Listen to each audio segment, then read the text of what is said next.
Terrorists win.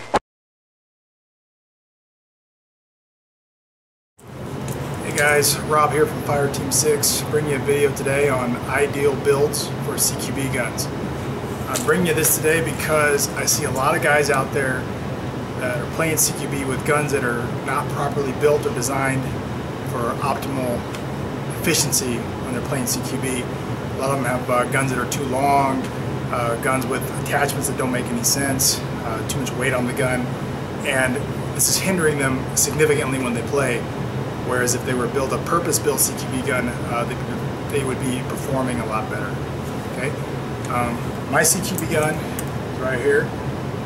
It's an ICX CXP. It's the first generation of them. I had this nifty retractable stock.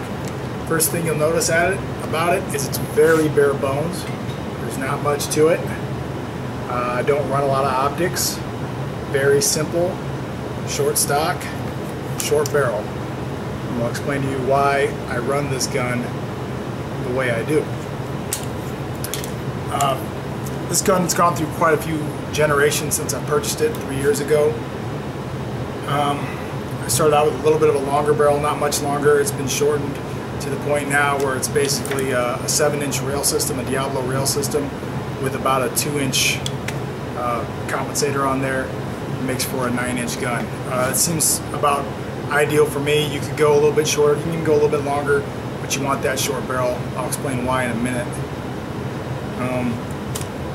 You notice I don't run any optics on this. I don't run a red dot or any type.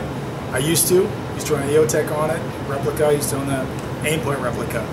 But I found in CQB, those will break. Even if you're using a BB shield, BB shields break. Sometimes you'll get shot from behind, it'll break the optic from the rear. I've had many optics broken. I've had polymer sights. I had some Magpul PTS backup sights. Had those broke, both front and rear by BB strikes. PEC boxes is about the third PEC box I've had on this gun. PEC boxes like to break from BB strikes too. So basically the lesson is, if you don't want it broken, don't put it on your gun because it's going to break. Don't throw a $600 Surefire light on your airsoft gun for CQB because you're going to break that bezel and you're going to be out $150 to replace it. Okay. Now I use a laser right here on the bottom.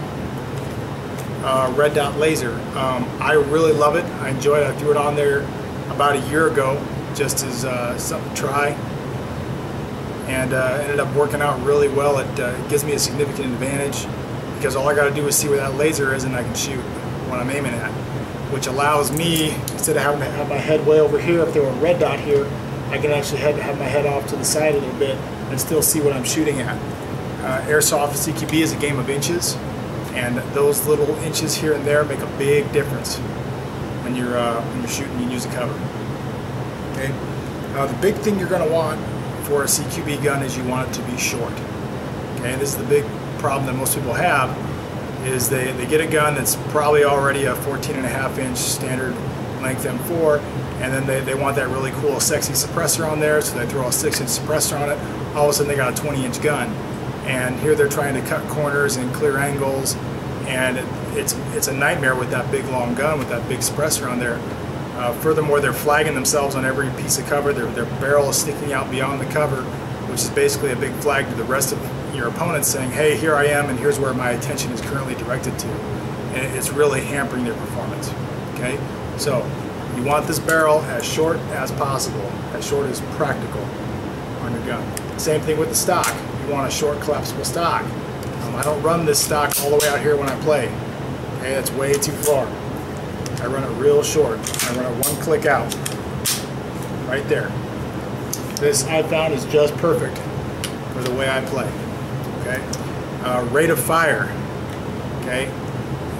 Rate of fire is huge in CQB. If you're on a field that allows you to shoot full auto, you want to have a high rate of fire gun. Now, an average AEG out of the box on 9.6 volts shoots about 15-16 BBs per second, which is plenty, but the more BBs you can shoot out of it, the better your opportunity is going to be to get those hits.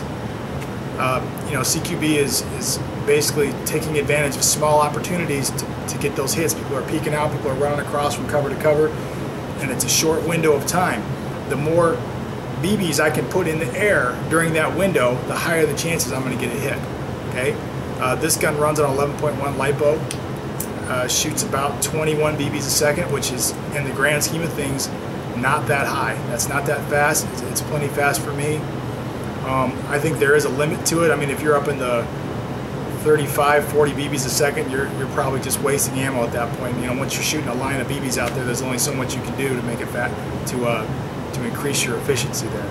But you definitely want to have a high rate of fire in your CQB guns. You don't want to be running an 8.4 volt, 11 BBs a second gun. You're going to be overwhelmed pretty quickly. FPS. FPS is not a big deal in CQB. The big thing is, are you within the limits of the field? The field I play is full auto's got to be sub 300. This gun clocks in at about 290. That's where you want to be. Range and accuracy, not a big deal in CQB, because generally your engagements are going to be in the 10 to the 30 feet range, and just about any gun is going to be pretty accurate at those ranges. Quick note on flashlights.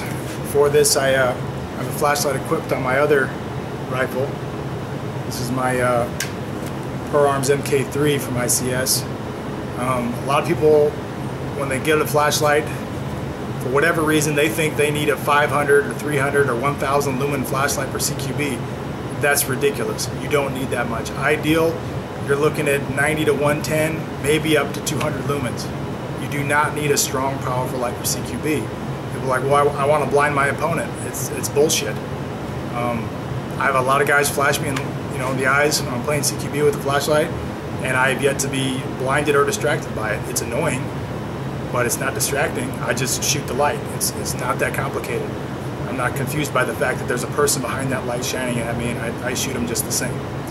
Okay? There's a hindrance to those strong lights as well that most people don't know about. From real steel experience, I can tell you that in structures you're going to run into mirrors, high gloss paint. All those things will reflect that light back to you, and you're more likely to blind yourself than blind some opponent if you're going to use that high intensity light inside structures. So for my guns, I run a Phoenix TK11. It's got a rechargeable light on it, rechargeable stick battery. Works pretty well. It's got two settings. It's got about 100 and about a 200 lumen setting. I usually keep it on the 100. It's just perfect for me. Okay. My pressure pad is mounted up here. I do that because I use the counter supination method, which we might go over in another video in the future. Just make sure you have a pressure pad, because you're going to need one. You don't want your light on all the time. Where do you place your light? That's a big one. Generally speaking, you want to place it either at the 6 o'clock, so you can use both sides equally, or you want to place it on the same side that you are handed. So I'm right-handed, so my light's on the right side of the gun. The reason I do that is because when I'm working around a piece of cover, I'm usually going to go around the right side of the piece of cover because I'm right-handed. I want the light to be the first thing to come around that piece of cover so I can see what I'm shooting at. Okay? If it were on the left side of my gun and I'm usually going around the right side piece of cover, the gun would come around before the light, and the light would be exposed. It would be hitting some of the wall, which cuts off the amount of light going down range. It can also reflect some of that light back at me, and I'm back to being blinded by my own light.